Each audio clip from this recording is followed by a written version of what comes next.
Shrimati soya Joseph, ഇപ്പോൾ താങ്കൾ ഒരു വിഷയം പറഞ്ഞതുകൊണ്ട് ഞാനത് പരിശോധിച്ചു. ഇപ്പോൾ സമേതം പോർട്ടലിൽ നോക്കിയാൽ കേരളത്തിൽ നിലവിൽ ഈ 2026 അക്കാഡമിക് ഇയറിൽ 59.29% വിദ്യാർത്ഥികളും പഠിക്കുന്നത് സർക്കാർ എയ്ഡഡ് സ്ഥാപനങ്ങളിലാണ്, സ്കൂളുകളിലാണ്. ഫീസ് കൊടുത്ത് സ്വകാര്യ സ്കൂളുകളിൽ പഠിക്കുന്നത് 40.72% കുട്ടികൾ മാത്രമാണ്. അതായത് 60% സ്വകാര്യ സ്കൂളുകളിലല്ല, അല്ലെങ്കിൽ ഫീസ് കൊടുത്ത് പഠിക്കേണ്ട സ്കൂളുകളല്ല പഠിക്കുന്നത്. ഞാനതൊരു തർക്കത്തിന് വേണ്ടി പറഞ്ഞല്ല, നേരത്തെ പറഞ്ഞ കാര്യം അതൊന്ന് ക്ലാരിഫൈ ചെയ്യാൻ വേണ്ടി പറഞ്ഞതാണ്.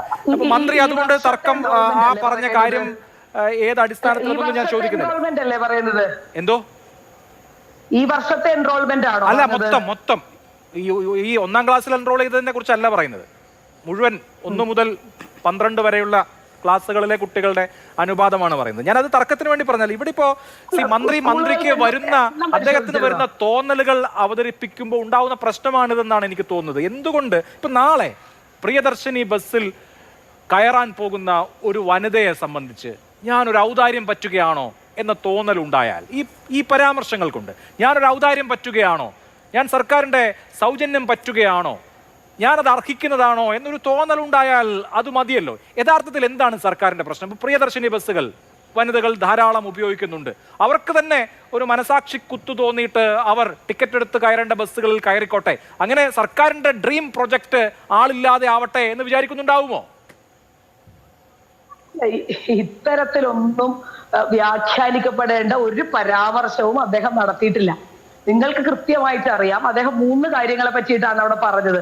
ഒന്നീ പറയുന്നത് പോലെ പൊതുഗതാഗതം, അതുപോലെ തന്നെ പൊതുജനാരോഗ്യം, പിന്നെ 3ാമത് നമ്മുടെ പൊതുവിദ്യാഭ്യാസം. ഈ 3 കാര്യങ്ങളെ പറ്റിയുമാണ് അദ്ദേഹം കണക്ട് ചെയ്ത് പറഞ്ഞത്. ഇപ്പൊ നേരത്തെ ഇവിടെ ആരോ സംസാരിക്കുകയുണ്ടായി, എന്തുകൊണ്ട് നമുക്കൊക്കെ സർക്കാർ ആശുപത്രികളിൽ പൊക്കൂടാ? സർക്കാർ ആശുപത്രികളിൽ ഒരുപാട്, ഇപ്പൊ നമ്മളൊക്കെ എന്തുകൊണ്ട് കൂടുതൽ ആളുകൾ സർക്കാർ ആശുപത്രികളിൽ പോകുന്ന ആളുകളുണ്ട് ഇല്ല എന്നുള്ളതല്ല ഞാൻ പറഞ്ഞു വെക്കുന്നത്. സർക്കാർ ആശുപത്രികളെക്കാൾ സ്വകാര്യ ആശുപത്രികൾ ഉള്ള ഒരു നാട്ടിലാണല്ലോ നമ്മൾ ജീവിക്കുന്നത്.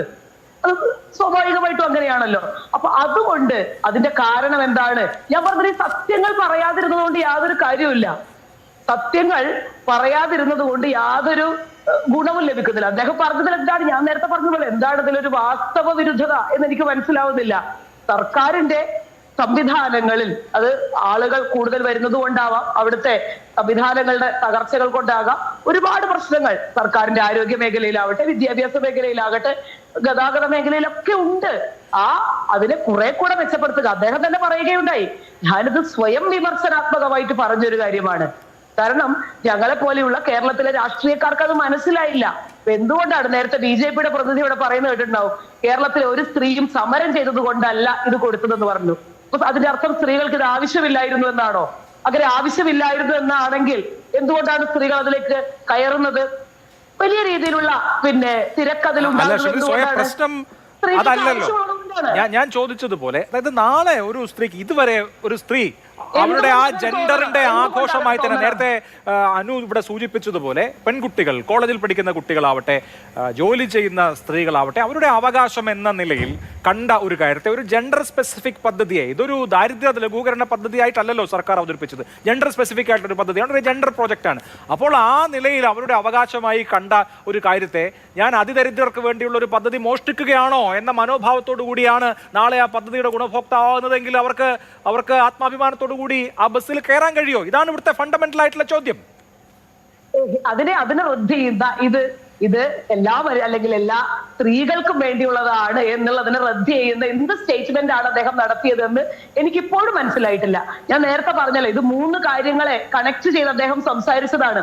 ആളുകളുടെ ബിഹേവിയറൽ പാറ്റേൺ എന്ന് പറയുന്നത് സ്വാഭാവികമായിട്ട് നമ്മൾ ഇതൊക്കെ ഞാൻ നേരത്തെ പറഞ്ഞ ഈ 3 കാര്യങ്ങളുമായി ബന്ധപ്പെടുത്തി ഇതൊക്കെ കേരളത്തിൽ എക്സിസ്റ്റിംഗ് ആയിട്ടുള്ള ഒരു കാര്യമാണ്. അല്ലല്ല, ഈ എന്ത് പരാമർശം എന്ന് ചോദിച്ചാൽ ഞാൻ ഇടവേളയിലേക്ക് പോകുന്നു. പ്രിയദർശിനി ബസ് കാത്ത് തിരക്കി കയറുന്നത് കുടുംബിനികളുടെ കയ്യിൽ കാശില്ലാത്തത് കൊണ്ടാണ് എന്ന് അദ്ദേഹം പറഞ്ഞു. ഈ ബസ്സിന് കാശില്ലാത്ത സ്ത്രീയാണ് സ്വകാര്യ സ്കൂളിലേക്ക് കുട്ടികളെ വിടുന്നത് എന്ന് പറയുന്നു. അപ്പോ ബസ്സിന് കാശില്ലാത്ത സ്ത്രീ സ്വകാര്യ സ്കൂളിലേക്ക് കുട്ടിയെ വിടുന്നു എന്ന് പറയുന്നതിന്റെ അർത്ഥം എന്താണ്?